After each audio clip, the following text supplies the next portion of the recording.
आप में से कितने लोग हैं जो बहुत एक्साइटेड हैं आज के सेशन को लेकर के? तो अब मैं जैसे ही आपको नाम बताऊंगा उनका, जो हमारे आज के गेस्ट हैं, तो आपका जो एक्साइटमेंट लेवल है वो और बढ़ जाएगा।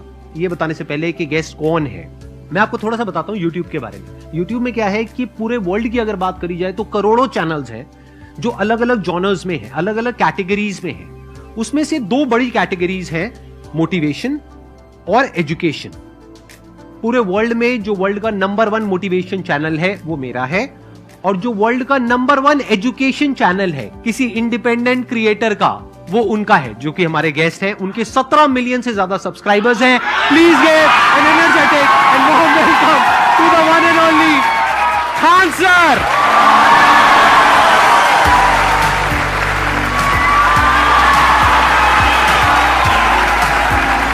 क्या हाल चाल जी, कैसे हैं आप?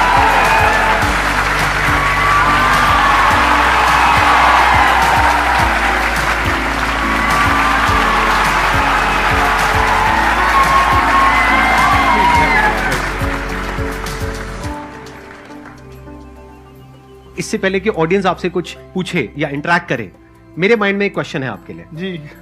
जो बच्चे हैं वो आपके इतने दीवाने क्यों हैं, इतने पागल क्यों हैं आपके पीछे? मतलब मेरे कमेंट सेक्शन में भरा पड़ा था, खान सर कब आएंगे, खान सर कब आएंगे। मतलब ऐसा क्या जादू कर दिया आपने बच्चों के ऊपर? ये सवाल हम आपसे भी पूछते हैं, हमारे पे भी इतना कमेंट आया, इतना मेरे तो ऑफिस में लोग चले आए कि सर कब जा रहे हैं। अच्छा। क्योंकि हम लोग का तो एग्जैक्ट है, वही पढ़ाना है। हाँ। तो देखिए, हम लोग का मेन है कि बच्चों को जो जरूरत रहती है कि अगर लड़का पढ़ने आया है ना, उसके मन में कोई डाउट ना रह जाए। हम उसको कहते हैं कि हम तुम्हें पढ़ा रहे हैं, दम है तो भूल के दिखाओ, याद करके नहीं।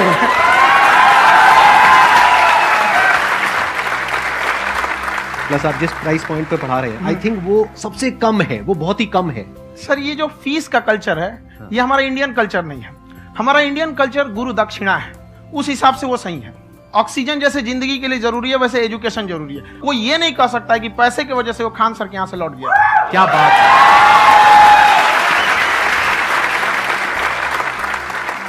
मैंने देखा कि आपका ये जो चैनल है कि ये पिछले 3 साल के अंदर अंदर ही ग्रो किया है। हमको जब चैनल शुरू हुआ तो एक दिन में हम 4-5 वीडियो बनाए।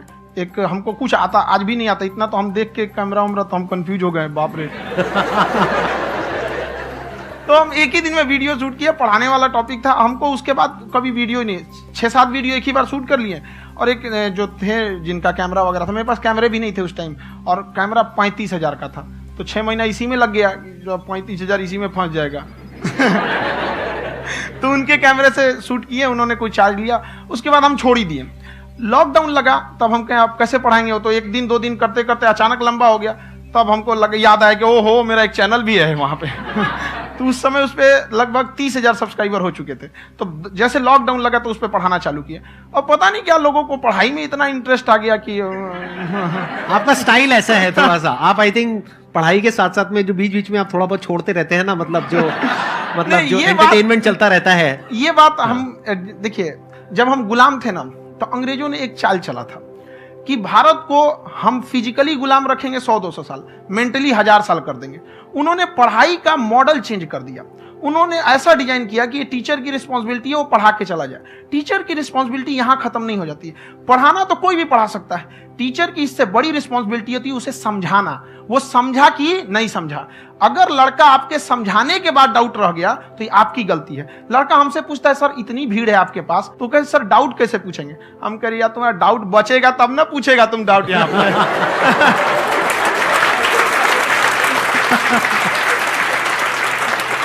कॉन्फिडेंस नेक्स्ट लेवल है खान सर का, मानना पड़ेगा। और शायद यही वजह है इनकी जो ग्रोथ है उसका।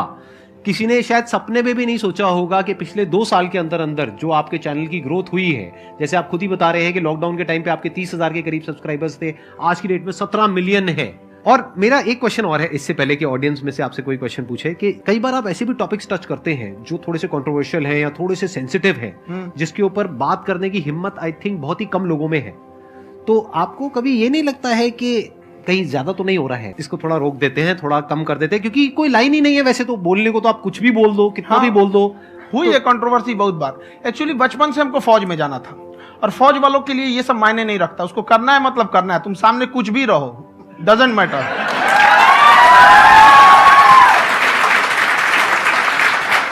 और मैंने YouTube पे देखा कुछ वीडियोस में कि आपका जो इंस्टीट्यूट है वहां पर आज से कुछ साल पहले कुछ बम गिरे थे। हाँ, कुछ गिरे थे, कुछ तो बहुत सॉलिड जगह गिरा था, फटा नहीं वो। मतलब आपके आसपास? हाँ, बम को भी पता है कि टीचर की इज्जत किया जाता है। क्या बात है, क्या बात है। मैं समझ पा रहा हूं कि ये आपके अंदर जो एटीट्यूड है ये कहां से आ रहा है, क्योंकि आप बचपन से ही फौज में जाना चाहते थे, तो आप जंग के मैदान में ही खड़े हैं एक तरीके से। बस फर्क ये है कि आपके हाथ में कलम है, हथियार ना हो करके। हथियार से एक आदमी की जान जा सकती है, हाँ। कलम से बहुत ताकत होता है। शिक्षा एक ऐसा हथियार है ना, हर कुरीतियों से लड़ सकता है, हर तरह की समस्याओं से। और ये एक ऐसा हथियार है, मेटल डिटेक्टर में भी नहीं पकड़ाता है।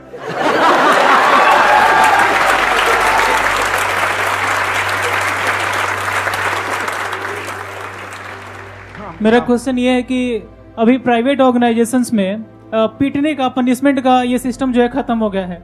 हम आपके वीडियो में देखे हैं सर कि आप एक बड़ा सा रोल रखे रहते हैं, पुलिस वाला लाठी है वो, पुलिस वाला लाठी है, और स्टेज पे बुला के बच्चों को उसी से धुनाई शुरू कर देते हैं मस्त एकदम से, है ना। तो सर मतलब कि बच्चे मतलब कि डरते नहीं है आपसे, और इस तरीके से कैसे कनेक्टेड हैं आपसे, है ना। और एक और क्वेश्चन सर, यूपीएससी का जो आप अपना बैच स्टार्ट करने वाले हैं, ठीक है, उसके बारे में बताइए सर, क्योंकि मुझे मतलब कुछ इशू करना है सर, ठीक है। और संदीप सर को देख लिए, मेरा तो वैसे ही हो जाना है।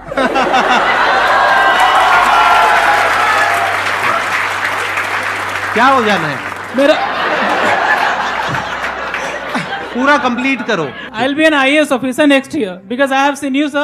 My day is like complete, sir. All the best. Thank you so much, sir. Thank you. पूरा बोला करो। Thank you. देखिए, लड़कों को जहां तक पीटने की बात है, जब पढ़ाने की बात आएगी तो उसको हम पूरे बेहतरीन ढंग से पढ़ाएंगे। लेकिन जब सजा देने की बात आएगी ना, तो वो भी बेहतरीन ढंग से होगा। ऐसा थोड़ी होगा कि बस एक ही चीज बेहतरीन ढंग से होगा। और डर का होना बहुत जरूरी है। ये डर भी अपने आप में एक मोटिवेशन है, क्योंकि जब आपके अंदर एक थोड़ा सा डर रहे ना, तो डर के भागिए मत। एक ऐसा डर जिसको आप लगे कि नहीं नहीं थोड़ा सा और करने की जरूरत है, फिर तो ये हम इसको क्रॉस कर जाएंगे आप। तो लड़कों के अंदर ये डर बनाना भी जरूरी रहता है। और रही बात यूपीएससी वाले की, जो आपने बोला, बहुत सारे लड़के वेट कर रहे हैं यूपीएससी की, क्योंकि 2-2.5 लाख फीस सारे लोग एफोर्ड नहीं कर सकते। और हमारा वही रहता है, हम तो ज्यादातर हमारे स्टूडेंट देखेंगे तो किसी के रिक्शा वाला, सब्जी वाला, यही लोग, इनको तो 2.5 लाख रुपया, इनके पास पूरी संपत्ति नहीं होती है, फीस कहां से भरेंगे वहां पे, उसके बाद रहेंगे कहां से। तो ऑल ओवर इंडिया से, कश्मीर से कन्याकुमारी तक, गरीब से गरीब भी लड़का उसको पढ़ सकता है। यही कुछ 1000 रुपये मंथली, 12-14 हजार साल का पड़ेगा, खत्म हो जाएगा, इतना नहीं।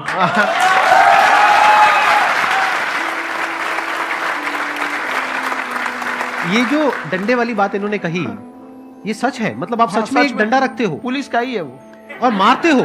हाँ, कि मतलब अगर कोई लड़की छेड़ता है या ऐसा कोई भी उल्टा पुल्टा काम पढ़ाई करता लिखाई है, कुछ भी गलती करेंगे तो पिटाएंगे वो। यहाँ पे कैमरे पे, ऑन कैमरा, जैसा भी रहे, कुछ भी पिटाना तो उनको फिक्स है। एक तो कोई मतलब विधायक जी थे, उनके लड़का को पीट दिए, तो चला है दल बल लेके अपना वहां पे। उसने घर पे नहीं बताया था कि सर ने पीटा है, बस बोल दिया कोचिंग में पीटा है। बाद में पता चला हम पीटे हैं, तो उसके पिताजी मेरे सामने और पीटे।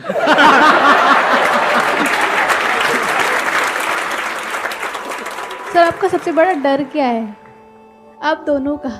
फौजी को डरे नहीं लगता है, बाकी अफसर से पूछिए। आज के सेशन से पहले कोई डर नहीं था, लेकिन अब मुझे इनकी डंडे वाली कहानियां सुन करके डर लग रहा है कि कहीं मैंने गलती से कुछ बोल दिया और इन्होंने कहीं पीछे कुछ रखा हुआ है, और यही आ करके अगर इन्होंने मेरी पिटाई कर दी तो बहुत बुरा हो जाएगा। तो इसलिए हमको थोड़ा डर लग रहा है।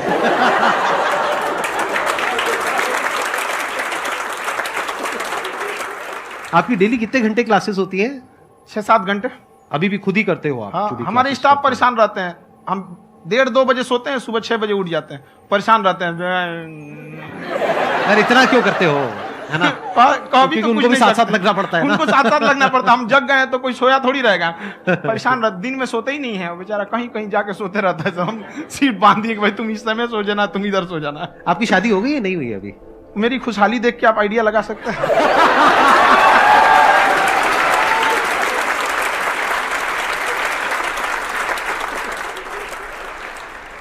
First of all I would like to say sir, thank you so much to you and to your team कि आपने मुझे यहाँ आने का मौका दिया। एंड सर, अब तक मैंने आपको सिर्फ फ़ोन या लैपटॉप में ही देखा है दोनों को, आज फर्स्ट टाइम लाइव देख रही हूँ तो बहुत अच्छा लग रहा है। तो मेरा क्वेश्चन ये है सर आपसे जब हम लाइफ में कोई डिसीजन लेते हैं कि हमें ये पर्टिकुलर चीज़ करनी है, और क्योंकि हम डिसीजन लेते हैं तो हमारी आदत है कि पहले हम 4 लोगों से पूछते हैं कि तू बता तेरी क्या राय है, तू बता तेरी क्या राय है। तो उनमें से अगर कोई हमें कह देता है कि ये बेकार डिसीजन है मत कर, तो हमारा माइंड कहीं ना कहीं डाइवर्ट होने लगता है और उसकी वजह से हम अपना डिसीजन चेंज कर देते हैं। तो मेरा क्वेश्चन ये है कि कैसे हम अपने डिसीजन पे स्टिक रहे, कैसे हम जो दूसरे के ओपिनियन है उनको अफेक्ट ना होने दें अपने ऊपर।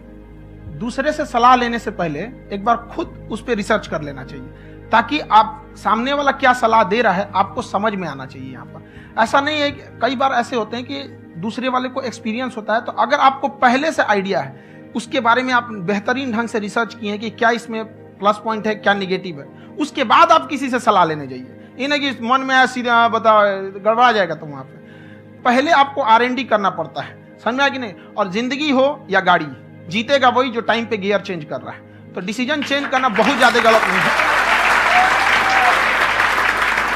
इन्होंने बहुत अच्छी बात कही है और मैं इसी बात में थोड़ा सा और ऐड ऑन करूंगा कि ये जो आपने कहा ना कि अपने डिसीजन पे स्टिक कैसे रहें, ये कोई अच्छी क्वालिटी नहीं है, क्योंकि टाइम टू टाइम आपको अपने डिसीजंस को चेंज करना होता है। जैसे आपने 4 लोगों से डिस्कस किया, कोई इंसान कुछ पॉजिटिव बोल रहा है, कोई नेगेटिव बोल रहा है, उससे फर्क नहीं पड़ना चाहिए। डिपेंड ये करता है कि वो जो बोल रहा है उसका बेसिस क्या है। क्या वो किसी नॉलेज या एक्सपीरियंस के बेस पे बोल रहा है या ऐसे ही कुछ भी बोल रहा है? ऐसे ही बोल रहा है तो फिर उसकी बात पे ध्यान क्यों दे रहे हो? अगर किसी नॉलेज या एक्सपीरियंस के बेस पे बोल रहा है, फिर चाहे वो पॉजिटिव बोल रहा है चाहे नेगेटिव बोल रहा है, दोनों ही मायने रखता है। उसके बाद में रिसर्च करनी है और फिर रिसर्च करने के बाद में फाइनल डिसीजन अपना खुद का होना चाहिए। अब वो डिसीजन उससे अलग भी हो सकता है जो आपने पहले लिया था, और वो सेम भी हो सकता है। सर मेरा क्वेश्चन दोनों से है आपसे, how to deal procrastination and laziness. हमारा ब्रेन है ना, ये बहुत आलसी टाइप का, इसको आराम खोजना पसंद है। अब थोड़ा सा भी अब इसको आराम की ओर लेके चले गए ना तो फिर उधर ही रहेगा। आप सोचेंगे 10 मिनट आराम कर लेते हैं ना, तो 10 मिनट 2 घंटा बना देगा। उसको टॉर्चर कीजिए, चल 10 मिनट बाद में। उसको आप उस पर हावी मत, वो कह रहा है कि हमको आराम चाहिए, आपको यहाँ आराम मिलेगा, पहले काम फिर मिलेगा आराम। तो आप उसके हिसाब से मत चल। आपका मन कर रहा है थोड़ा सा देख लेते हैं, कोई नोटिफिकेशन आया, आप कोई काम कर रहे हैं, क्यों पहले काम कर लीजिए, बाद में देखिएगा ना नोटिफिकेशन। आप हावी मत होने दीजिए यहाँ पे। अगर आप 5 मिनट भी थोड़ा सा लूज पड़े ना, थोड़ा सा कमर सीधा कर लेते हैं, 2 घंटा बर्बाद कर दिया आपको। हावी मत होने दीजिएगा उसको अपने ऊपर। प्रोक्रेस्टिनेशन को तोड़ने का एक ही तरीका है, सबसे छोटे लेवल पे ले जा करके उस गोल को तोड़ दो। यानी वो गोल बहुत बड़ा है, उसको ब्रेक डाउन करो, उसके सबसे पहले स्टेप पे आ जाओ कि उसको अचीव करने का सबसे पहला स्टेप क्या है। जैसे गाड़ी चलाना सीखना है, उसका सबसे पहला स्टेप क्या है? अगर घर में कोई नहीं है सिखाने वाला या सिखाने वाली, तो बाहर जा करके जो गाड़ी का ड्राइविंग स्कूल है उधर जा करके पैसे दे दो। अब फंस गए ना तो फंसा दो अपने आप को। दिमाग ये लगाओ कि अपने आप को कैसे फंसाया जाए। जब हम फंस जाते हैं ना तो फिर हमको वो काम करना ही पड़ता है। Then there is no looking back. जब तक आप सोच रहे हो तब तक सोच रहे हो, उसको बोलते हैं पैरालिसिस ऑफ एनालिसिस, कि आप सोचते चले जा रहे हो अपने माइंड में, मैं ये करूंगा वो करूंगा वो करूंगा वो करूंगा, और प्रोक्रेस्टिनेट हो रहा है, वो चीज टलती चली जा रही है। तो उसको छोटे से छोटे लेवल पे ब्रेक डाउन करके उसको कर दो, दैट इज नंबर 1। और जैसे ही करना शुरू करते हो, कोशिश करो कि उसको जब तक कि आप सही से नहीं कर लेते हो उसको छोड़ना नहीं है, तो आपकी लेजीनेस भी खत्म हो जाएगी। कई लोगों को तो हमने देखा जो सप्ताह में कुछ भी नहीं करता, वो भी संडे को आराम कर रहा है।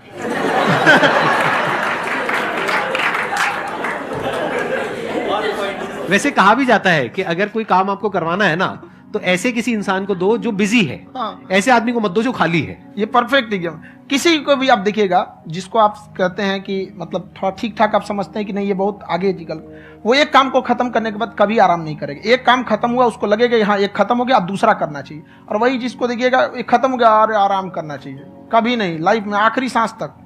सर यहाँ पे सब हिंदी में पूछते हैं, इंग्लिश में पूछते हैं, मैं भोजपुरी में पूछूं? जौन भाषा ठीक लगे तोने में पूछ दो। हाँ सर। सर ये पूछे के चाहते नहीं कि जैसे हमने के पढ़ाई करी निशान, तो कभी कभी डेली टारगेट्स जो होला वो कंप्लीट ना होला। अगर टारगेट्स कंप्लीट भी होला तो फिर ऐसा इरिटेशन या फिर वो एंजाइटी या फिर कि और करना है या फिर अभी नहीं हुआ, वो चीज हमेशा रहेला। तो वो कम कैसे करल जाए? देखिए टारगेट्स को ना हम लोग को एक अपने हिसाब से पहले फिट करना चाहिए। ऐसा नहीं कि दूसरे किसी इंसान को देख के हम टारगेट फिट कर ले। कोई लड़का 8 घंटा पढ़ रहा है, कोई पहली बार अभी पढ़ना ही चालू किया, उसको देख के 8 घंटा पढ़ेगा तो पढ़ाई छोड़ देगा। तो आप अपनी क्षमता के हिसाब से देखिए कि आप कितना पढ़ सकते हैं। अगर आपने एक घंटे को बना लिया कि हम 1 घंटा पढ़ सकते हैं, अगले 1 हफ्ते तक उसको सस्टेन रखिए। जिम में कैसे करते हैं लोग, पहले दिन उठा लीजिएगा 1 क्विंटल तो हार्ट अटैक हो जाएगा। तो वो धीरे धीरे टारगेट सेट कीजिए और अपनी क्षमता को भी देखिए। हर इंसान की क्षमता अलग है। कंगारू को देख के हाथी छलांग मारेगा, पैर तोड़ के बैठ जाएगा।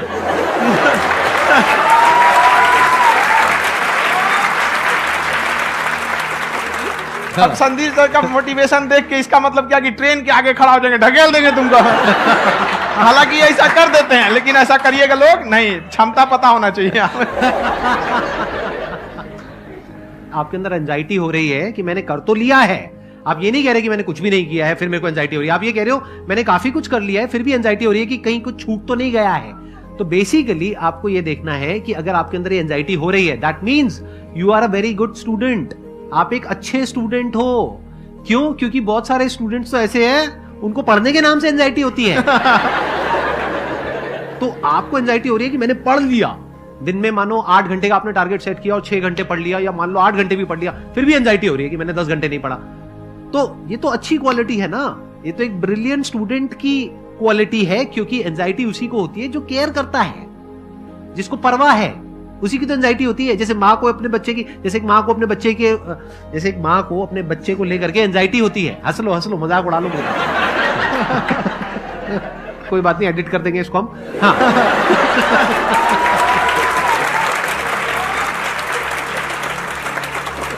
जैसे एक माँ है, उसको अपने बच्चे को लेकर के एंजाइटी होती है, थोड़ी सी भी तबीयत खराब हो जाए उसको एंजाइटी होती है, चाहे बच्चा ठीक भी है, डॉक्टर को नहीं होती है। क्यों? क्योंकि माँ को उस बच्चे से प्यार है। तो दैट मीन्स कि आप अपनी पढ़ाई को लेकर के सीरियस हो, इस वजह से आपके अंदर एंजाइटी हो रही है, विच इज नॉर्मल। जहां पर प्यार मोहब्बत होती है वहां पर थोड़ी बहुत एंजाइटी तो होती ही है ना। समझ रहे हो ना मैं क्या कहना चाह रहा हूं? आप लोग समझ रहे हो ना मैं कहां जा रहा हूं? जब वो किसी और से बात करती है तो एंजाइटी होती है ना।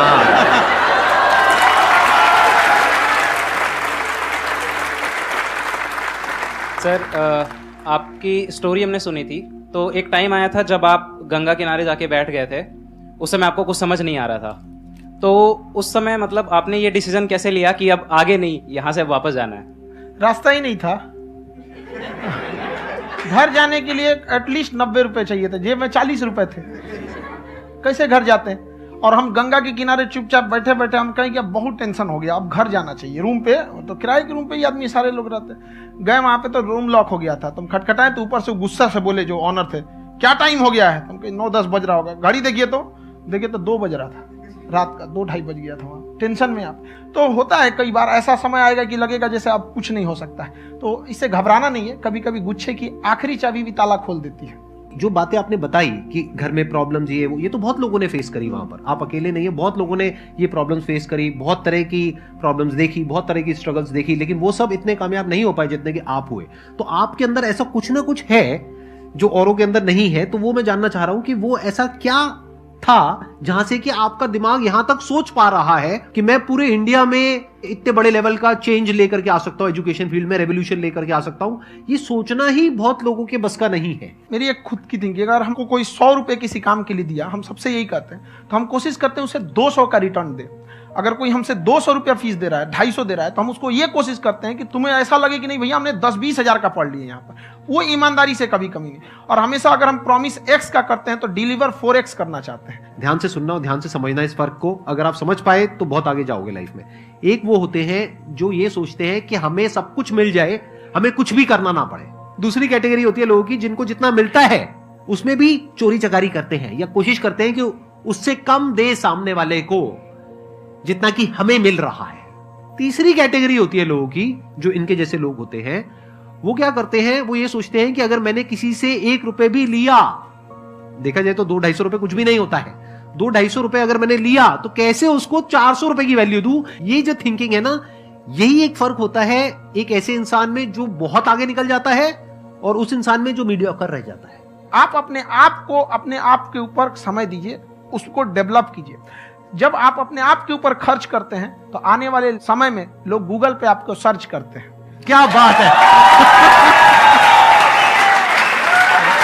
सर, ये आपने अभी बनाया है या ये कोई पुराना आपका वो है? बनते रहता है, इसे फ्लो में बन जाता है। आपके अंदर ना सर एक कवि छुपा हुआ है कहीं ना कहीं जो बाहर आना चाहता है। कभी ना कभी आपने सोचा होगा कुछ। हाँ, कभी कभी देखिए एक चीज है, संगत का बहुत अच्छा असर पड़ता है। ये चीज को हमेशा संगति का मतलब लोग हल्के में ले लेते हैं। संगति का मतलब होता है संग संग गति। तो अच्छे लोग के साथ रहेंगे तो संग संग अच्छी गति होती जाएगी, खराब में रहेंगे तो ये भी होता है।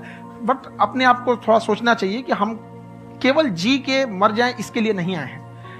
लोग कहते हैं कि सर नाम क्यों नहीं बताते अपना। हमारी एक ही सोच है कि जाने के बाद इस दुनिया से हमको मतलब एक चीज देना चाहते हैं स्टूडेंट्स को कि वो याद करें कि इस पैसे की भाग दौड़ की दुनिया में हर कोई दोनों हाथ से लूटने में लगा है खाली हाथ जाने के लिए, ये सबको लगा है। तो हर कोई को ये सोचना चाहिए कि था कोई इंसान जो इतने कम फीस में इतनी शिक्षा जो महंगी थी, जो कमाने का रास्ता था, उसको भी एकदम कंपटीशन इतना कर दिया कि अब लोगों को अपनी फीस बढ़ाने में डर लगता है कि अरे यार, लड़का कमेंट करता है कि खान सर इतना ले रहे हैं, आप बहुत बड़ा टीचर हो गए।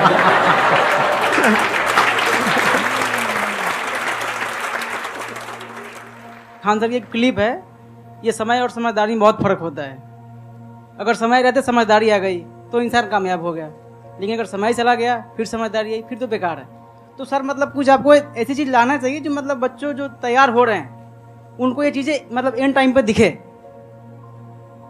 समझ रहे हैं आप मेरी बात? नहीं समझ?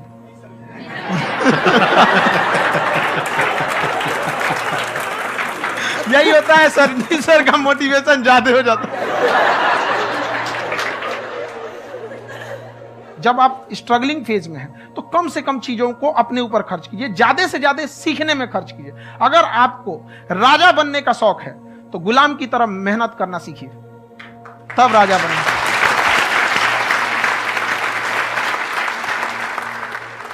ये दुख, ये दर्द, ये सब तेरे अंदर है। तू अपने बनाए इस पिंजड़े से बाहर निकल के देख, तू अपने आप में एक सिकंदर है।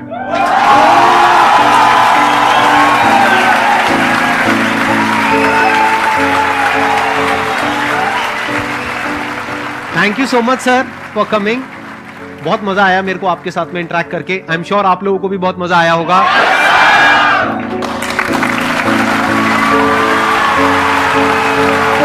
थैंक यू सो मच जी, थैंक यू।